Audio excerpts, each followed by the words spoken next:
ये बताइएगा कि ये अब निगरान सेट अलग मामला है, असम्बलियाँ तहलील करनी है, मुद्दत पूरी करनी है, वज़ीर आज़म कौन होगा, इकोनॉमिस्ट होगा, अभी तक सिर्फ मुलाकातें हैं और मुल्क से बाहरी फैसले हो रहे हैं इस मुल्क के। बिल्कुल उसामा भाई, दुरुस्त बात है। देखें उसामा भाई, अब मेरा ये ख्याल है कि मामलात कुछ जो चीज़ें जिन पे हमारा ज़्यादा फोकस है ना, जैसे हमारा ज़्यादा फोकस रहता है कि चेयरमैन पीटीआई डिस्क्वालीफाई होंगे नहीं होंगे, जेल जाएंगे नहीं जाएंगे, मेरा ख्याल मामलात इन सारी चीज़ों से बहुत आगे चले गए हुए हैं। देखें कुछ चीज़ें तो इस वक्त तय हैं, यानी वो नज़र आ रही हैं, वो सामने दीवार पर लिखी हुई नज़र आ रही हैं कि चेयरमैन तहरीक इंसाफ डिस्क्वालीफाई होंगे। जो हुकूमत खुद बता रही है कि हमारे जो इरादे हैं, या हुकूमत में कुछ आपको पता है, एक सीनियर सहाफ़ी जो कि शहबाज शरीफ साहब के साथ उन्होंने काम किया और दोबारा वो सहाफ़त में आ गए हैं, तो उन्होंने भी बताया कि उनके एक्स बॉस का क्या प्लान है कि चेयरमैन पीटीआई जो हैं वो डिस्क्वालीफाई भी होंगे, वो जेल में भी होंगे। ये बातें इस्टेब्लिश हैं। इलेक्शन अगर होगा तो 16 जमातें इक़्तिदार में होंगी। 14 मौजूदा जो जमातें हैं, ये एक इस्तेकाम पाकिस्तान पार्टी और एक जो है वो खटक साहब की जो जमात है। अब मुझे बताएं कि 16 माह में मुल्क को जिस नहज पे ये 14 जमातें लाई हैं, 2 जमातों के इजाफे के साथ अगर इन्होंने ही वापस आना है तो फिर आप देख लें चैलेंजेस कुछ और हैं। चैलेंजेस क्या हैं? 76 साल महंगाई के रिकॉर्ड आपका टूट गया है, ज़र मुबादले के ज़खायर आपके मांगे तांगे के हैं। आज आप एलसीज खोल दें अगर, तो आपका 1 रुपया आपका ज़र मुबादले के ज़खायर में नहीं बचेगा, यानी जितने आपके ज़र मुबादले के ज़खायर हैं इतनी आपकी एलसीज की जो डॉलर्स हैं वो पेंडिंग हैं। डॉलर का रेट आपका ऊपर जा रहा है, इन्वेस्टमेंट आपकी आ नहीं रही, लोग आपके पाकिस्तान से जा रहे हैं, ब्रेन ड्रेन आपका हो रहा है, बिजली की कीमतें जो है वो ना घर वाला को अफोर्ड कर सकता है, ना इंडस्ट्री वाला, ना मिल वाला, ना फैक्ट्री वाला, ना किसान वो अफोर्ड नहीं कर सकता। आपने इंपोर्ट्स का गला घोंट के इंडस्ट्रीज़ को बंद कर दिया है। लाखों करोड़ों लोग जो हैं वो इंडस्ट्रीज़ में काम करने वाले वो बेरोज़गार हो गए हैं। करोड़ों लोग खत गुर्बत से नीचे चले गए हैं। लोगों की एक मायूसी है पाकिस्तान के हवाले से, पाकिस्तान के फ्यूचर के हवाले से। हर दूसरा बंदा पाकिस्तान छोड़ के जाना चाहता है। तो इस सारी ये चैलेंजेस हैं, जो ये सारे मसाइल हैं जो मैंने आपको 15-16 गिनवाए हैं, अगर आप मुझे मौका देते तो मैं आपको लिख के कुछ 40 ऐसे मसाइल आपको गिनवा देता जो इन 16 माह में इन 14 जमातों की वजह से पैदा हुए हैं। तो आप मुझे बताएं कि अगर इन्होंने वापस आना है तो फिर ये मसाइल अगर 40 इनके पैदा करते हैं तो वो 40 से 60 होंगे सर, वो 40 से 30 नहीं होंगे, वो 40 से 20 नहीं होंगे। तो आपने देख लिया ना कि इन्होंने क्या किया 16 माह में, इससे क्या ये मुख्तलिफ करेंगे? तो इसलिए जो आइंदा का मंजरनामा है वो बड़ा, मेरे लिए तो बड़ा एक खौफनाक है कि अगर इन्होंने वापस आना है।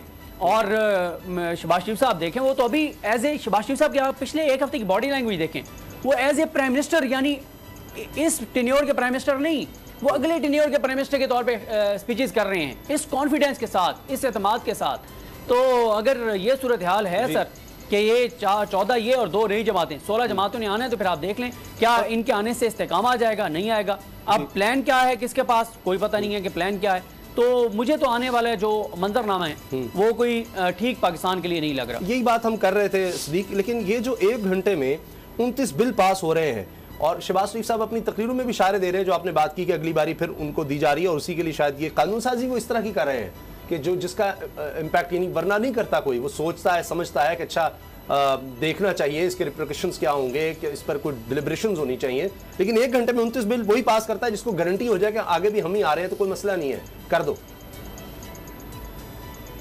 जी देखिए, मसला ये है उसामा साहब के जी उसामा साहब, मसला एक और ये है कि कुछ और बातें भी शहर इक़्तिदार में होना शुरू हो गई हैं, जो मैं मुसलसल आपको कह रहा हूँ कि वो हम प्रोग्राम में डिस्कस नहीं कर सकते। जो शहर इक़्तिदार में बातें हो रही हैं वो जो है, क्योंकि आपको मियाँ साहब का एक ट्रैक रिकॉर्ड भी पता है कि मियाँ साहब का ट्रैक रिकॉर्ड क्या है, कि उनकी हर बार कहाँ लड़ाई होती है।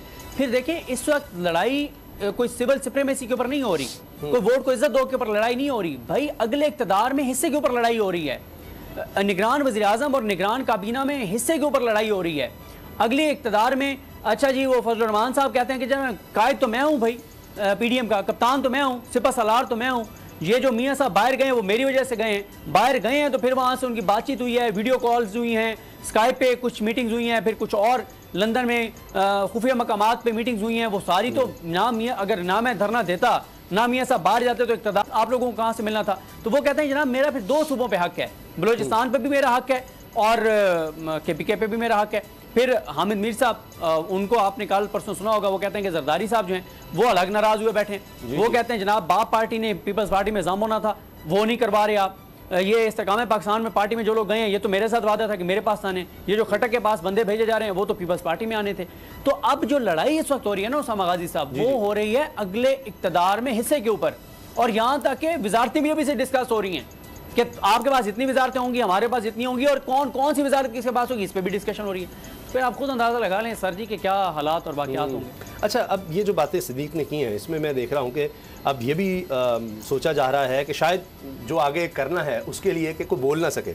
अब एक नई ई सेफ्टी एजेंसी कायम करने की कोशिश की जा रही है जी, और इसमें सोशल मीडिया की सरगर्मियों, टीवी चैनल्स, अखबारात, वेबसाइट्स, इसकी निगरानी होगी। और मैं ये भी देख रहा था कि पहले ही पाकिस्तान के हवाले से बड़े खदशात हैं कि इंटरनेट के हवाले से कि आईटी को फिर हम कैसे फ़रोग देंगे। ये सब चीज़ें अब उससे जुड़ी हुई हैं, जब आप इन पर कदगने लगाएंगे तो सब चीज़ें नीचे चली जाएंगी। देखिए, पार्लियामेंट के हवाले से पहले तो वो जो बिल्स की बात हुई उसमें तो ये कंटिन्यूएशन है पाकिस्तान की पार्लियामान का एक जो तज़हीक आमेज़ ट्रीटमेंट होता है उसकी, क्योंकि हमारे जो अगर हिस्ट्री को देखें तो एवरेज होती है एक वज़ीर आज़म की, वो 3% 4% होती है, इससे ऊपर नहीं जाती।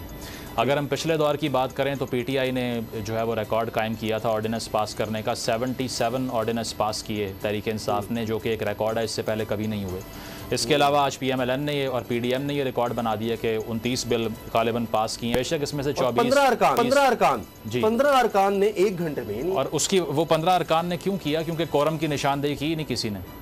जैसे ही वो करते तो मामलात रुक जाते ना वहाँ पे, तो इसीलिए बेशक 342 का आवान है जी, और उसमें से सिर्फ 15 लोग हैं। बिल्कुल, और उसमें जितने भी हम देख लें कि चाहे ये यूनिवर्सिटीज़ से मुतल्लिक बिल थे, कोई बड़ी कंट्रोवर्सी नहीं थी, लेकिन फिर भी अगर आप शफाफ तरीके से लेजिस्लेशन नहीं कर रहे तो फिर बाद में ये आर्ग्यूमेंट नहीं कर सकते कि हमारे साथ ज़्यादती हो रही है, जब आप खुद आवाम के मैंडेट के साथ ये करते हैं। जहाँ तक IT की आपने बात की, रेगुलेशन की बात की, तो रैंकिंग्स की अगर बात करें तो Pakistan is the 3rd most regulated country in terms of internet, यानी कि इंटरनेट की पाबंदियों के लिहाज से पाकिस्तान दुनिया में 3रा मोस्ट रेगुलेटेड कंट्री है ऑलरेडी।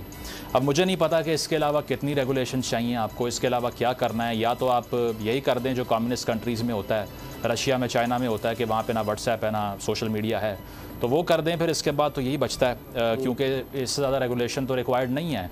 और अगर कोई वायलेशन होती है तो पहले ही लेजिस्लेशंस इन प्लेस हैं, FIA भी कार्रवाइयाँ करती है। इसके अलावा उन अफराद के ख़िलाफ़ भी कार्रवाइयाँ पाकिस्तान में होती रही हैं जो प्रोपेगेंडा करते हैं या फिर फेक न्यूज़ फैला रहे हैं। पीका लॉ जो आप लेकर आए उसके तहत भी आपने मेन स्ट्रीम मीडिया को भी रेगुलेट किया।